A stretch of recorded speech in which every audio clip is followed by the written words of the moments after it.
10 কারণের প্রথম কারণ হলো আনতারিফুল্লাহ ওয়া লাম তুআদ্দু হাক্কাহু। আল্লাহকে ঠিকই আমরা চিনি, বিপদে পড়লে মালিককে ঠিকই ডাকি, কিন্তু আল্লাহর হক গুলো আদায় করি না। আল্লাহকে ঠিকই চিনি আমরা।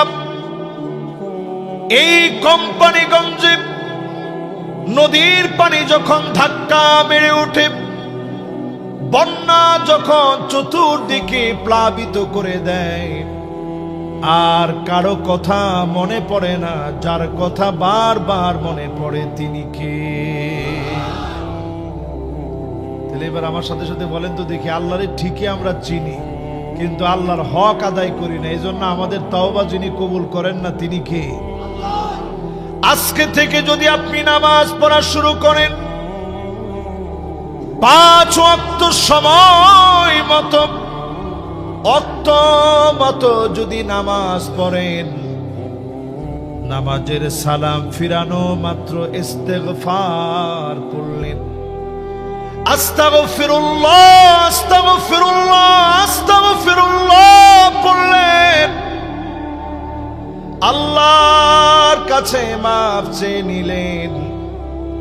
হতে পারে আল্লাহকে চিনার কারণে যিনি আপনাকে মাফ করে দিবেন তিনি কে? আমার নবীর জীবনে কোনো গুনাহ নাই, নবীজি ছিলেন মাসুম। জোরে বলেন, নবীজি ছিলেন, সমস্ত নবীরা মাসুম, গুনাহ মুক্ত নিষ্কুলুষ আল্লাহর গোলাম হচ্ছে নবী আম্বিয়া আলাইহিমুস সালাম। আমার নবীর জীবনে কোনো গুনাহের অধ্যায় নাই। এক বৈঠকে বসে 70 বার করে নবীজি ইস্তেগফার পড়তেন। কোন riwayate সহিহ মুসলিমে আসছে মিআ মাররা, 100 বার নবীজি আস্তাগফিরুল্লাহ আস্তাগফিরুল্লাহ পড়তেন। অথচ আমি আপনি প্রতিদিন কত বড় বড় গুনাহ করি, একবারের জন্য তাওবা করি না। যদি মাফ চাওয়ার মতো চাইতে পারেন, এখান থেকে উঠার আগে যিনি মাফ করে দিবেন তিনি কে? তাহলে 1 নাম্বার আজকে আমাদের কাজ হচ্ছে আল্লাহরে চিনা।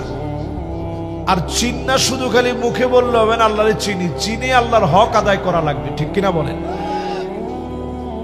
2 নম্বরে প্রিয় ভাইরা আমার, ওয়া আনতুম তাকরাউনাল কুরআন ওয়া লাম তা'মালু বিহি। শুধু কোরআন পড়লে চলবে না, এই কোরআন অনুযায়ী আমল করা লাগবে। চুলের গোড়া থেকে নিয়ে পায়ের তালু পর্যন্ত পরিবর্তন হওয়া লাগবে। 55 বছরে অনেক কিছু আমরা বাংলাদেশে পেয়েছি, আওয়াজ উঠেছে, এখন সব দেখা শেষ, সামনে হবে আল কোরআনের বাংলাদেশ।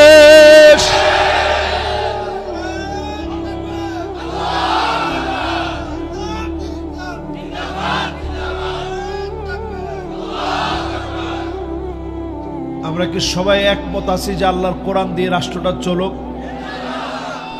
এটা যদি আজকে আপনারা বুঝে শুনে বলতে পারেন, একেবারে মন থেকে যদি আপনি অনুধাবন করতে পারেন আল্লাহর কোরআন দিয়ে রাষ্ট্রটা চলুক, অবশ্যই যিনি আমাদের তাওবা কবুল করে নেবেন তিনি কি? কিন্তু আমরা তো সবাই চাই না। নবীজি আমার নিজে ছুরি দিয়ে তরকারি কেটে দিতেন। আম্মা জানরা অসুস্থ হলে নবীজি পাশে গিয়ে বসতেন, চোখের পানি গুলা নবীজি মুছে মুছে দিতেন, মহব্বত করে কথা বলতেন। রাত্রিকালীন নবীজি ঘুরতে নিয়ে যেতেন, উহুদ পাহাড়টা দেখা নবীজি বলতেন, জাবালুন ইউহিব্বুনা ওয়া নুহিব্বুহু, এই পাহাড়কে আমরা ভালোবাসি, এই পাহাড় আমাদেরকে ভালোবাসে। নবীজি আমার সাধ্য মতো ঘোরাতে নিতেন। প্রায় দিন নবীজির ঘরে ক্ষুধার কষ্ট হয়েছে, একজন আম্মা জান কোনো অভিযোগ করেন নাই। এত পরিমাণ ভালোবাসা নবীজি দিয়েছেন, পুরাটা ঘরকে যিনি আলোকিত বানায়া দিয়েছেন তিনি কে?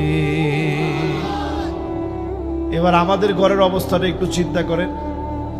আমাদের ঘরের ভিতরে আছে আন্না, সব আমার নামে দেওয়া লাগবে, মা বাপকে 1 টাকা দেওয়া যাবে না, এমন স্ত্রী এখন আছে না নাই? এটা হচ্ছে আমাদের দেশের স্ত্রীদের অবস্থা। এরপরে দেখবেন মান্নানা, এটা কেমন? কথায় কথায় বলবে আমি দেখে তোমার ঘর করে খেয়ে গেলাম, অন্য মহিলা হলে খেত না। এটা কার কার স্ত্রী বলে? একটু হাত তুলেন তো দেখি। দুইজনে ভুলে হাত তুলছিল, পর আস্তে নামাই দিছে। চিন্তা করছে কোনোভাবে যদি ক্যামেরায় আসে তো সংসার তো এখানেই শেষ। তাহলে এবার একটু আপনি হিসাব মিলায় বলেন তো দেখি, এইরকম কথায় কথায় খোটা দেয় এখন আমাদের দেশে আছে না নাই? এরপরে দেখবেন হান্নানা, এটা কিরকম? এটা এই রকম সব মহিলা বের হবে, সারাদিন কষ্ট করে আপনি আসছেন, এসে বলছেন প্রাণের স্ত্রী 1 গ্লাস পানি দিও তো দেখি, খুব পিপাসা লাগছে। এমন বেশ কি আপনারা মারছে, পানি দিও, আর আবদার খুঁজিবেন না কেন? এরকম করে কইছে, আপনার সাথে সাথে কইছেন না আরে এমনি দুষ্টামি করছি, পিপাসাই লাগে। একজন মুরব্বী কইছে আহারে হুজুর কলিজা ফাটি যায় আর কি। এরকম কথা তো আগে আমরা কোনোদিন শুনিই নেই। আগের দিনের মহিলারা সব সময় জামায় অজু করে বেরোইছে, মহিলা বাইরে গামছাড়া লই দাঁড়ায় রয়েছে যে একটু নামাজে যাওয়ার সময় আমার জন্য দোয়া করবে, জোরে করে আল্লাহু আকবার। এরপরে দেখবেন কান্নানা, এমন সব মহিলা বের হবে আপনার ছায়া পর্যন্ত সহ্য হবে না, দেখা মাত্র বিরোধিতা হবে। এরপরে দেখবেন হাদ্দা কাপ, কিছু একটা কিনে এনেছেন, জিন্দেগিতে কোনোদিন পছন্দ করে নাই। আপনি আনছেন, আইনি বলছেন দেখো কি সুন্দর শাড়িটা আনছি, ঢাকায় গেছিলাম আনছি তোমার লাই, একটু দেখো কিরম হয়েছে। দেখার সাথে সাথে বলবে কি আনলেন, কালার মরি যাবে মনে হয়। আপনি চিন্তা করছেন আল্লাহ 200টা শাড়ি দেখে শাড়িটা আল্লাহ, এরপরে বলে কালার মরি যাব। কালার মরি যাওয়ার আগে জামাই মরি যায়। ঠিক নি? ঠিক নি? বর্তমান মেডিকেল সায়েন্স গবেষণা করে বলতেছে এটা আমাদের কথা না, এটা ডক্টরদের কথা। যেই পরিমাণ নারীরা এখন হাতের ভিতরে রিং পরে, রিং মানে আংটি, এর চেয়ে বেশি সংখ্যক পুরুষ সারা ওয়ার্ল্ডের ভিতরে নির্যাতনের শিকার হয়ে হার্টের মধ্যে রিং পড়তে হয়। রিং রিং রিং, যদিও 2 আংটি একরকম না, পুরুষের পড়তে হয় হার্টে রিং আর মহিলারা পরে আঙ্গুলের মধ্যে রিং। এটার কারণ হচ্ছে এত পরিমাণ এখন ঝগড়া বিবাদ আর বিচ্ছেদ চলছে, আমার এই সমাজ ভেঙে চুরমার হয়ে যাচ্ছে। ঠিক কিনা বলেন? এরপরে আমার ভাইয়েরা আপনারা মিলায় দেখবেন বার্রাকা, কথায় কথায় তর্ক করবে, মুখে মুখে তর্ক করবে। এরপর দেখবেন সাদ্দাকা, শুধু তর্ক করবে না, হাতের লাঠি নিয়ে স্বামীর গায়ে হাত তুলবে। এমন মহিলা সারা বাংলাদেশে থাকলেও এখানে না। যেমনে আসে কইছেন আয় হ্যাঁ হ্যাঁ রে। এই ওয়াজ করার পরে এখন মা বোনরা আমার উপরে খুব ক্ষিপ্ত হয়ে যাবে, দেখছো হুজুর আমগো বিরুদ্ধে কইছে। একটা জিনিস আপনাদের পক্ষে কই, যদি আল্লাহর কোরআন দিয়ে দেশটা চলতো, কোন ভাই আমনের সম্পদ মারি খাইতে পারতো না, ডাকিয়ানি সম্পদ দেওয়ান লাগবে। লিযাকার মিসলু হাযিল উনসায়াইন, বোন যদি 2 জন হয়, ভাই যদি 1 জন হয়, সমান সমান সম্পদ ডেকে দেওয়া লাগবে। এই জমিনে যদি একবার কোরআন দিয়ে আইনটা চলে, আল্লাহর কোরআনের কয়েকটা বিধান যদি এস্টাবলিশ করা যায়, দেশের চিত্র পাল্টে যাবে। নারীবাদীদের স্লোগান এই বাংলাদেশে খর্ব হয়ে পড়বে। আল্লাহর কোরআনের আইনের কারণে দেশটা উজ্জ্বল হয়ে যাবে, ঠিক কিনা বলেন? তাহলে আমরা 3 নাম্বার পয়েন্টে আছি, তওবা যদি কবুল করাইতে হয় নবীজির সুন্নত মানতে হবে। তওবা যদি কবুল করাতে হয় নবীজির সুন্নত মানতে হবে। তাহলে এবার একটু বলেন তো দেখি, আমরা কোনো কাজে কি নবীজির সুন্নত মানি? রাত্রে খাওয়ার সময় পেটটা ভরে খাই, আমরা ঘুমাতে গেলে ডান দিকে ফিরে ঘুমাই না, ছোট থেকে শুরু করে আস্তে আস্তে। এই ডান দিকে নবীজি ডান গালটার নিচে এই ডান হাতটা দিয়ে এরপরে ঘুমাতেন। কয়জন এভাবে ঘুমান? আসলে এভাবে আমরা ঘুমাই না। নবীজি সাল্লাল্লাহু আলাইহি সাল্লাম ঘুমানোর আগে কিছু দোয়া পড়তেন, দোয়াগুলো আমরা পড়ি না। আয়াতুল কুরসিটা নবীজি পড়তেন, আল্লাহুম্মা বিসমিকা আমুতু। পড়েননি?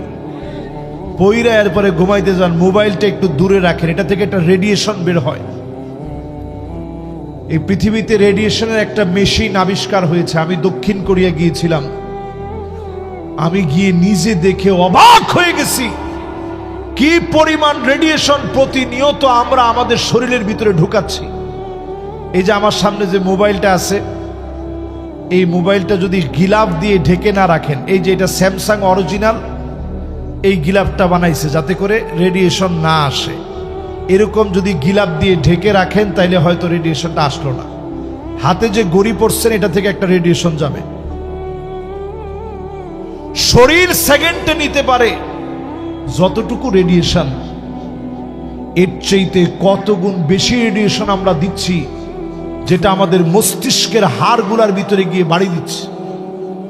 ছোট ছোট বাচ্চারা যখন মোবাইল চালায়, এখন ব্রেনের ভিতরে রক্তের হ্যামারাইজ হয়, ব্রেন স্ট্রোক করে 14-15 বছরের বাচ্চা।